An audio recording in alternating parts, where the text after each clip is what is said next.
Hi everyone, this is Craig from the University of Applied Research and Development with our Emergency Response and Risk Management Videocast. I'm delighted to have Firefighter George Baade here with us. He is a specialist in hazmat, and I'm delighted to have you with us, George, from the fire department in New York. Thank you very much for having me. I appreciate it very much. I'd love for you to explain for everyone what you do. I know you're at the senior level of being a firefighter with a hazmat specialization. So tell us what that means and what your role entails. Well, my official title is firefighter. I have 21 and a half years experience in the New York City Fire Department. I have almost 30 total in the fire service with some prior volunteer service before I was on the New York City Fire Department. Since about June of 2012, I have made hazardous materials my sole business, and even though my official title doesn't change, my specialization now in what's called Special Operations Command of the New York City Fire Department is hazardous materials response. That's all we do. And so what sort of special training did you have to do to enable you to do that? It's actually a very long road. It starts off, everybody on the New York City Fire Department has a what's called an operations level hazardous materials training. It's a basic so that people can the members can recognize things and mostly understand what they can and cannot accomplish with the limited knowledge that they have. The Special Operations Command members all have an additional time frame of training beyond that. The initial training is 80 hours. We have 120 hours, and beyond that, the hazmat company, of which there is only one in the New York City Fire Department, we have a broad collection of schools that we go to throughout the United States for things like explosives, for chemical weapons, for hazardous materials response on the roads, to tractor trailers and vessels, stuff that's in the railroads. We also have a really thorough radiation response course that we do out in Nevada, outside of Las Vegas, right out where they did all of the atomic testing in the 30s and the 40s and 50s.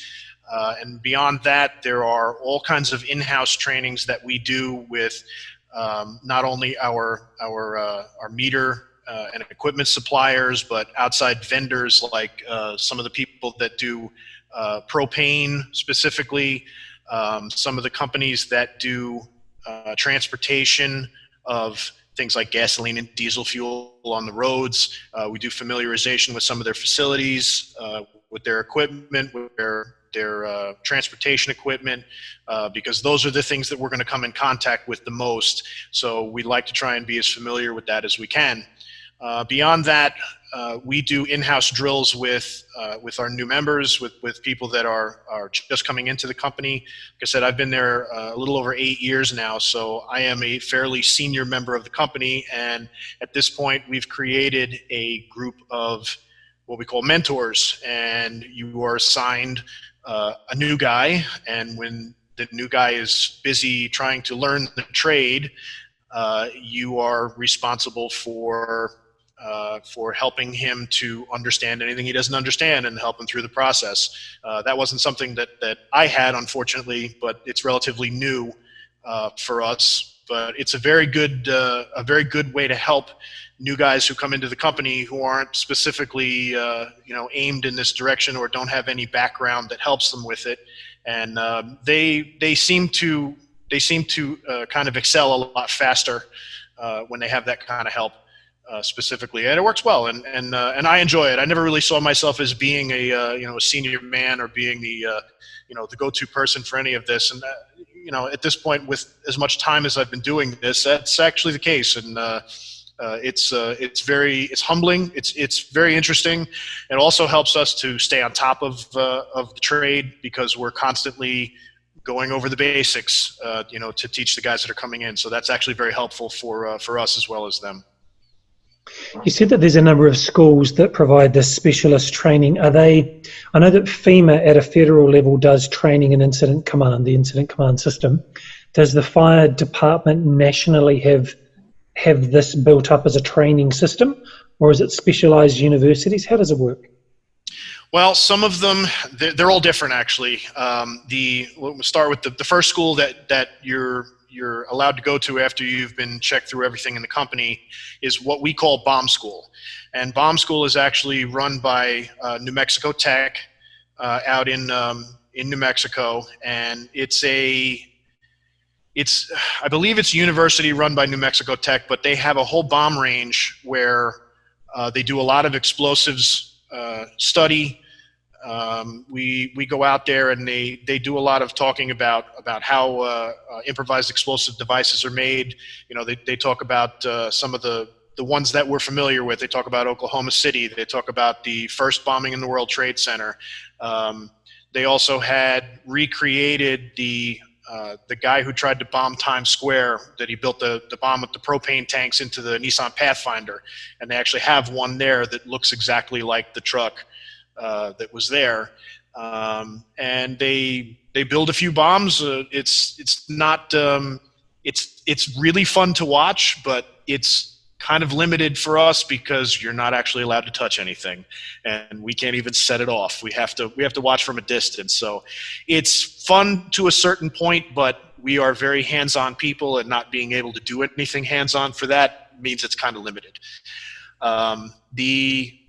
The school that's in Anniston, Alabama is run by the CDP, and that is a chemical biological weapons school where they teach you all about how those materials work, how to protect yourself from them, how to detect them. That is, I believe, is federally run. The one school that's my favorite, actually, is the one that's in Pueblo, Colorado.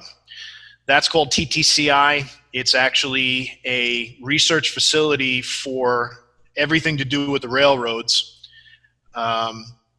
And you go out there to do courses for not only the railroad, but for highway response for hazardous materials. They have a couple of different classes related to that. They also do a class called Crude by Rail, which specifically deals with some of the heavy-duty crude oil transportation that's done by rail throughout the country. That's not one we typically do, but every once in a while you can slip that in by the chief and get out there and take it. It's a great facility. It's out in the middle of the desert. It's a secure facility. I'm trying to think what else. The federal government, I know, runs the facility that's outside of Las Vegas, the radiation school. That is obviously done on partly on the site where all of the nuclear testing was done prior to Hiroshima and Nagasaki in the mid-40s. And that's actually a military base, and it butts up against, like, Area 51 is right there. It's about 5 miles down the road. So that is all very highly secure, and they don't let you forget about it when you're on the bus heading out there. You're not allowed to take pictures. You're not allowed to use your cell phone. You're basically have no connection to the outside world when you go there. And it's too bad, because the history that is ingrained in that place, that the stuff that I saw that I was not allowed to take pictures of, is absolutely fascinating. And you can stand on the edge of Sedan Crater, which is one of the biggest ones that's there from one of the atomic blasts, and just it's unbelievable. And I really would have loved to have taken a picture of it, and I can't. But that's obviously run by the federal government, because that's a military installation. So it's kind of a mix. Some of them are private per se, and some of them are actually run by the government, by the federal government. Tell us about one of your very first experiences when you took on this new role, and what it was like and what you learned. That's interesting. There's nothing that really stands out. Actually, the biggest thing that happened at the beginning of my time, specifically in hazmat, was Hurricane Sandy. It happened right in that fall. I got there in June, and the hurricane happened that fall. I think it was in September. I don't remember. And that immediately thrust us into responding out to places like the Rockaways, which are the southern part of Queens on the Atlantic Ocean. and there are a lot of bungalow houses and a lot of beach houses. And I think a lot of people really didn't know what to expect. Obviously, with a hurricane, you never really know what's going to happen. So a lot of people had, with the impending storm and possibility of power going out, had filled up their oil tanks and had stocked up on fuel for generators and stuff like that. And of course, as soon as the floodwaters come in, the oil tanks come off the ground and start floating, and people's basements fill up with water. The tanks start floating. They unload the oil onto the top of the water, and then the house is flooded with oil. You had a high school out there in Rockaway that had about 30,000 gallons worth of oil in their boiler room, in their tanks, floating around. The tanks hadn't come open, but they were floating in the room. It had about 14 feet of water in it. And obviously the difference there is we can deal with 275 gallons of oil. I have nothing to do with 30,000 gallons. It's simply beyond our capacity. Right. So some of it was kind of an eye-opening experience to see the difference between, when you're in the middle of a real destructive storm that did so much damage to everybody's lives and livelihoods. The difference between the things you can take care of and the things that you simply can't. So that was pretty much an eye opener when I started doing that as a full-time gig to see, you have to know when to say when, or when to say, yeah, this is beyond us. We need to call a contractor or somebody else that has this capacity. We simply don't have the tools for it. So what would be one of the most interesting experiences you've had in your role? Oh, wow. There's a lot of kind of off the wall things, things you probably wouldn't expect. The common runs we have are hydrocarbons. They are truck accidents, they're car accidents with leaking diesel fuel, leaking gasoline. That's kind of the bulk of what we do, because there's so many roads in New York City. But we have other oddballs that are more common than you would think. One of them is propane. Surprisingly enough, the other one is mercury.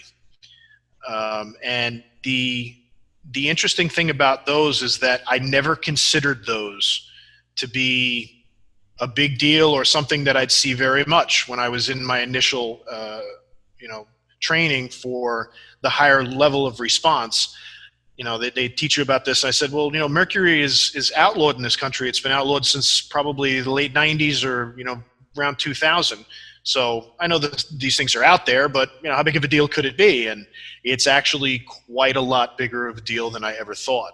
And we do a decent number of those runs for, everything from, little tiny thermometers, or, every once in a while, one of the BP cuffs from a doctor's office will fall off the wall, and you'd be surprised how much mercury is actually in one of those things. And then you have, people whose father died, grandpa died, they're cleaning out the house, and they come up with a bottle that's extraordinarily heavy, and they're looking at it, and they think they know what's in it, and they throw it in the garbage, or if we're really lucky, they put it off to the side and they call somebody, and you go there and retrieve an unusually large amount of mercury. And if you're not lucky, they've thrown it in the garbage, it broke, and now it's everywhere, and now we go and it takes 6 hours to clean it up.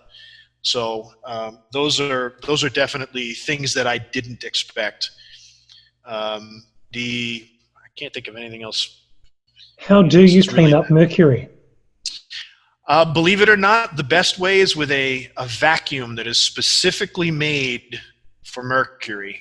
It has several layers of filtering on it to make sure that you don't aerosolize the mercury as you're picking it up. There's actually quite a few ways to do it, depending on how much of it, where it's spilled, and how far away it got, because it doesn't just drop on the floor. It immediately tries to find all of the edges of the room. And if you're in an old house that has, wood flooring with cracks in it, good luck. It's going to sink into everything. We're actually very happy to see when somebody drops it on the carpet, because the carpet catches it, and you cut that part of the carpet out, put it in a bag, and you're halfway to done. The hardest part about mercury is that if it's been in the room and it's a warm day, it vaporizes, and you have a room full of mercury vapors. And getting the levels down to acceptable, which is basically next to nothing, can be very challenging to do. And it's usually a lengthy operation, several hours at a minimum. There's some very good personal protective equipment that's involved in it. And if it's on a warm summer day, I'm going to sweat 3 or 4 gallons of sweat out while I'm involved in this, and we all will. They can be a little trying. Tell us about your kit, what you wear and what you carry with you. That would be interesting. Well, mostly our response is the same as it would be if we were riding a regular fire truck. We respond in turnout gear, mostly because we if it's an unknown, we're more worried about flammability than we are about anything else. So we respond regular turnout gear the way we would normally anywhere else in the fire service. We have a whole collection of various PPE, everything from we call Tyvek suits, which are essentially plastic, one way or another, kind of like a painter's suit, but instead of being made out of cloth, it's made out of plastic. We have something called a lion suit, which is a flexible, relatively vapor-tight outfit. It's a level B. It allows us to wear our SCBA. The SCBA is on the outside of the suit. It's basically encapsulated with the exception of the seal that's around the facepiece. We, of course, have level A fully encapsulated suits for the worst of the worst. We rarely use those out on the street. Most stuff we can take care of without them. There's also, we have crash fire rescue gear, which is the stuff you see at the airports. That's those silver suits, because we have 2 of the world's busiest airports that are enclosed within the city of New York, LaGuardia and JFK. Luckily, we don't go there very often, and they have their own fire departments that are made up of the Port Authority of New York that are there, and they have all of that equipment as well. So most of the time we don't actually get to use that, but it has happened, and I've actually done it once myself in the last 8 years. So we do occasionally get to go to deal with airplane items of one kind or another. So with the current challenges with COVID-19, has anything changed with the way that you go about business? I think everything has changed about how we go about business. Things are actually starting to change back towards normal at this point. I think it's going to be a very, very long road. Initially, when this started, we were sanitizing every touched surface 5 or 6 times a day. I actually came down with COVID very quickly at the beginning. I was diagnosed on the 2nd of April. Luckily, I had a very, very mild case. I was sick for about 5 days. It was far from the worst sick I've ever been. I'm one of those people who is rarely ill, and when I do get ill, I get better pretty quickly, and this was no exception. But we were wiping down the fire trucks 3 or 4 times a day, everything in the firehouse. We don't typically go out and deal with the public the same way we did when I was a regular line firefighter. But the other unit that's in my house, which is a squad company, does. And so since we're around them, that exposure is still there. So yeah, we have to be incredibly cognizant about trying to learn as much as we can about how this thing works and how to protect ourselves from it. And unfortunately, since it's new, there really isn't much known. So the learning curve had to be pretty quick. And there was a whole bunch of us that got sick along the way. And when this started, I pretty much thought about it as, this isn't an if I'm going to get sick, this is a when. And that's exactly how it happened. Not everybody that I work with did get sick, and there are still people who are they're afraid that's going to happen. I've been tested several times. I have antibodies still from about mid-May, and plenty of the people that I work with who were sick are now the same way.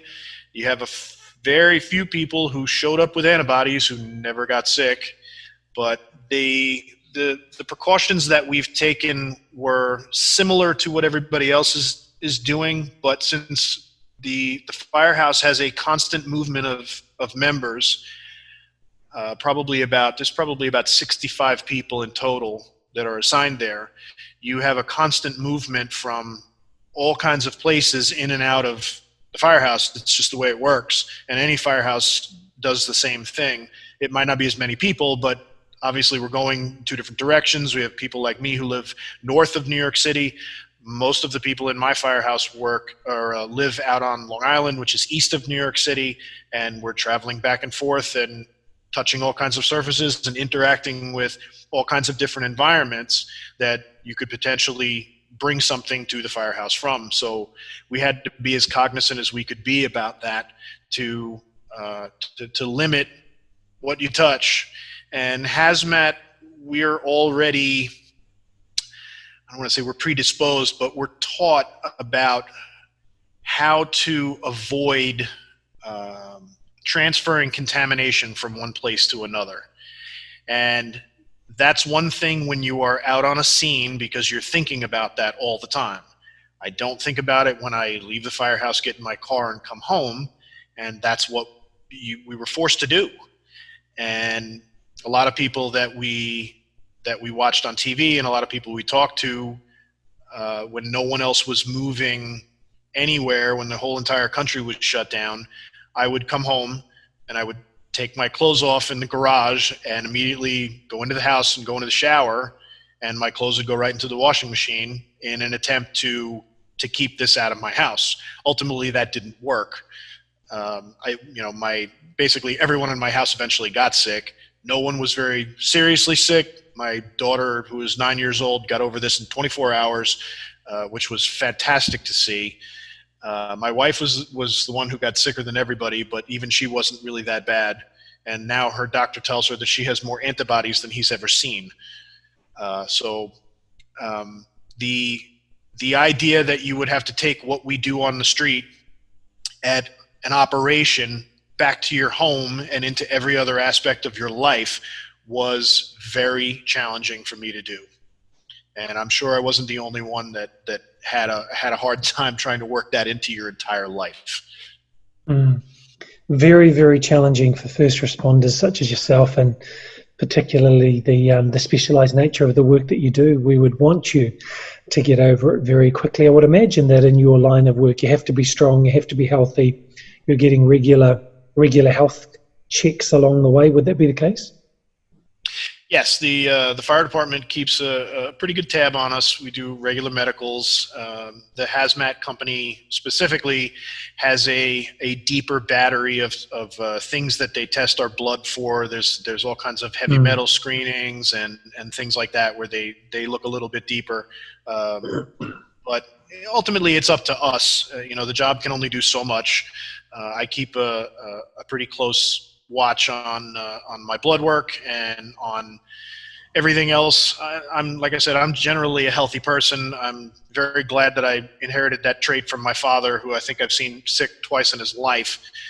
So when I am sick, I don't stay sick very long, and luckily that helped me out here too. But we definitely try to keep a close eye on it. And if somebody doesn't feel right, if one of us doesn't feel right, we try to do something about it. But most of us are very healthy. We're people who try to stay in shape, and it's not easy to survive inside of some of the PPE that we have in hot environments like now, when it's 95 degrees in New York City and you're out on the pavement. Anything you're wearing can be torturous, and hopefully everybody stays on top of their own health, so that you can do the job that you're supposed to do and be able to do it in those environments, in those outfits, because they are fairly grueling when the temperature's high. They can be fairly grueling in the middle of the winter, but definitely in the summertime, it is very, very tough sometimes to operate that way. George, in the last couple of minutes that we have left, I'd love for you to share some career advice or some learnings or experiences that people should aim to go through if they aspire to have a similar role that you've got. Well, I've thought about this anytime anybody has asked me, how did I get into this? Where did it come from? How did you start? The actual process for for joining the New York City Fire Department, it takes time. It starts off with finding out when the next test is and filling out the paperwork and going to take the test. And there's these days there are books you can read that will help you to study for the test, and that's all well and good. In my case, I always describe this to people as being a fireman and doing what I do is not a job that I do. This is something that is in me. It's who I am. And I figured this out kind of by accident when I was about 19 years old. I joined the volunteer fire department while I was in college, and some friends of mine that I met there suggested that I take the New York City Fire Department test. And I said, well, I'm going to school. I'm going to be an engineer, which I did. And I am a mechanical engineer, and that was something that I did alongside this. And initially, I looked at this as being kind of a fallback. This is something I'm going to hold in reserve in case I need it. And what I learned very early on in my volunteer days was that this is really in me somewhere. It's not a job. This is really who I am. And the idea that some people know innately who they are or what they are wasn't something that really struck me as being real until many years after I was in the fire service, because initially this was just something that I did for fun. And then when I got involved with starting the process for the New York City Fire Department, I thought about it and I said, this actually could turn into something really incredible. And it was at that point that my father told me a funny story that I had never heard. And the story was that his father, who I never met, wanted to join the New York City Fire Department. And my grandfather was born in 1895 in Brooklyn. And the fire department was a vastly, vastly different thing way back then. So the story goes that he wanted to join the fire department, and my grandmother refused to marry him if he did. So he chose her. My father, who I think was very quietly living vicariously through me, he wanted to join the fire department, and for a time period there was a height restriction, and he was too short. So in our family's case, this was third time's the charm. So apparently it's been in the blood for quite some time in my family, and I didn't know it until after I was already involved. And that's kind of how I tell the story of that. But when I think about it, and I think about this is what I'm about. This is who I am. This is not just something I picked out of thin air. But my advice to anybody else would be that if this is something that interests you, the best thing you can do is to educate yourself on what does it take. Because I think there are some people that get involved in career paths for reasons that don't have as much to do with them as it might have to do with the way mom and dad are pushing them, if that's the case. My parents never pushed me to do anything other than to go find what I wanted to do. And that's, I found this along the way in that way. But I think anybody who has this in them, who wants to do it, needs to figure out where do they want to do this and figure out what it takes. And I trained myself as hard as I could before I went to take the physical examination for the fire department, because I wanted to make sure that I gave it everything I had. And if I didn't make it, it wasn't because I didn't try hard enough. It was because I simply wasn't built for that. And I surprised myself more than I surprised anybody else, because when I was growing up, the people that I knew who were New York City firemen just seemed like mountains. They just seemed like Goliaths. And I said, there's no way I'm going to do this. And I took the test, and I did extraordinarily well, which surprised no one more than me. And the advice I would give you is, if this is what you want to do, try as hard as you can. Don't let anything get in your way if that's really what you want. And give it everything you have, because if you don't make it, at least you're not going to think back and say, if I tried a little harder, I might have made it. You give it everything you got, because that's what I did. And I followed this because there was a voice inside of my head somewhere that said, this is really what you were about. And I did better than I thought I was going to do. And to this day, I laugh about that. But I also realized that that was a huge learning experience for me about me. And that's really it. Love it. Calling. It's in your blood. Yes, sir. George, really want to thank you for your time. Thank you for sharing your experiences. I'm sure there will be people who are inspired to follow in your footsteps. So we wish you all the very, very best. I certainly hope so.